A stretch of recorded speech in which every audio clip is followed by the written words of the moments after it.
حضرت انس بن مالک رضی اللہ تعالیٰ عنہ ارشاد فرماتے ہیں کہ ہم نبی پاک علیہ السلام کی بارگاہ عالی مرتبت میں حاضر تھے۔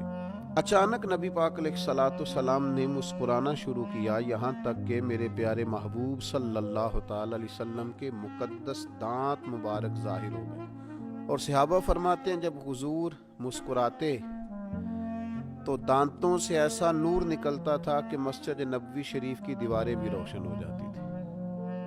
حضور مسکرائے تو سیدنا عمر رضی اللہ تعالیٰ عنہ نے عرض کیا کہ یا رسول اللہ صلی اللہ تعالیٰ علیہ وسلم، میرے ماں باپ آپ پر قربان ہو، کس بات پر آپ ہنسے؟ تو نبی پاک صلی اللہ تعالیٰ علیہ وسلم نے فرمایا، میرے دو امتی قیامت کے دن اللہ کی بارگاہ میں کھڑے ہوں گے اور ان میں سے ایک عرض کرے گا، یا اللہ، اس میرے بھائی نے مجھ پر ظلم کیا تھا، میرے اوپر اس نے جبر کیا تھا، تو مجھے اپنا حق اس سے لے کر دیا جائے۔ تو حضور علیہ السلام فرماتے ہیں اللہ تعالیٰ اس شخص سے فرمائے گا کہ اپنے بھائی کو اس کا حق دو۔ عرض کرے گا، مالک میرے پاس تو اب کوئی نیکی بچی نہیں، کہاں سے حق دوں؟ تو اب وہ جو مدعی ہے، جو دعویٰ کر رہا ہے کہ میرا حق اس سے لے کے دیا جائے، وہ عرض کرے گا، مالک پھر میرے گناہ ہی اس پر ڈال دیے جائیں۔ حضور مسکرا رہے ہیں، جناب انس بن مالک فرماتے ہیں، لیکن اس بات پر آ کر حضور کی آنکھوں میں آنسو آ گئے۔ نبی کریم صلی اللہ تعالیٰ علیہ وسلم فرمانے لگے، وہ بڑا ہولناک دن ہوگا قیامت کا۔ لوگ اس دن تلاش کریں گے کہ کوئی ایسا شخص ہمیں ملے، ضرورت محسوس کریں گے کہ جو ہمارا بوجھ اٹھائے۔ اب وہ شخص عرض کرتا ہے، مالک میرے پاس تو کوئی نیکی نہیں ہے، اور یہ کہہ رہا ہے میرے گناہ ہی اس پر ڈال دیے جائیں۔ تو نبی پاک علیہ السلام فرماتے ہیں اللہ تعالیٰ اس مدعی سے فرمائے گا، ذرا سر تو اٹھا، جنت کی طرف تو دیکھ۔ تو وہ جنت کی طرف سر اٹھا کر دیکھے گا اور دیکھ کر عرض کرے گا، مالک میں ایک چاندی کا شہر دیکھ رہا ہوں جس میں سونے کا محل بنا ہوا ہے، ہیرے جواہرات سے مرصع ہے وہ محل۔ اے مالک، کون اس کا مالک بنے گا؟ یہ کس کو ملے گا؟ تو اللہ تعالیٰ فرمائے گا، جو اس کی قیمت ادا کرے۔ تو وہ عرض کرے گا، مالک اس کی قیمت کون ادا کرے گا؟ تو اللہ تبارک و تعالیٰ فرمائیں گے، تو بھی اس کا مالک بن سکتا ہے۔ تو بڑے تجسس سے، بڑے شوق سے عرض کرے گا، مالک میں کیسے مالک بن سکتا ہوں؟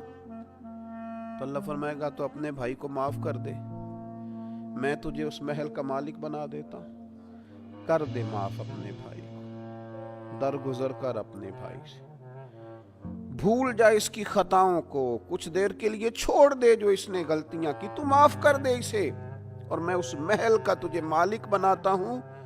نبی پاک صلی اللہ تعالیٰ علیہ وسلم ارشاد فرماتے ہیں، وہ فوراً عرض کرے گا، مالک میں نے اپنے بھائی کو معاف کیا۔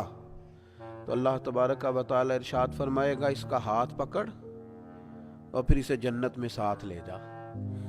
جا، گویا میں نے اسے بھی جنت دی۔ یہاں شارحین حدیث نے لکھا ہے کہ یہ جس کو کہا جا رہا ہے کہ اس کو پکڑ کے جنت میں لے جا، اگرچہ اس سے غلطیاں ہوئی لیکن بعد میں اس نے توبہ سچی کی، اس نے اللہ کی بارگاہ میں گڑ گڑا کے معافیاں مانگی، اس نے کوشش کی حق ادا کرنے کی، لیکن اگر کچھ کمیاں رہ گئیں تو چونکہ سچا تھا، ادا کرنا چاہ رہا تھا، کچھ باتوں پہ پہنچ نہ سکا، تو آج اللہ تبارک و تعالی اس کی طرف سے لوگوں کو صلہ عطا کر رہا ہے۔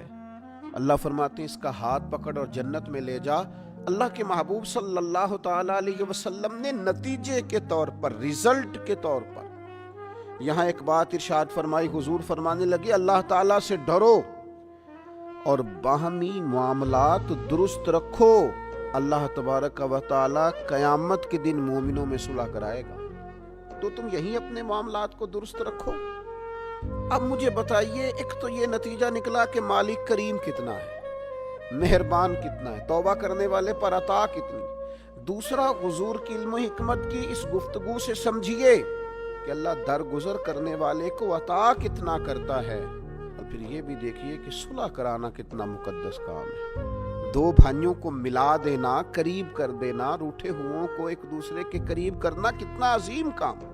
تو نبی پاک علیہ السلام کی اس خوبصورت بات سے، اس انتہائی معنی خیز حدیث سے اپنے لیے موتی حاصل کریں، دل کو بڑا کریں، سینے میں گنجائش پیدا کریں اور اپنوں کے لیے درگزر کا دروازہ کھولیں۔ اللہ تعالیٰ سمجھنے کی توفیق عطا فرمائے۔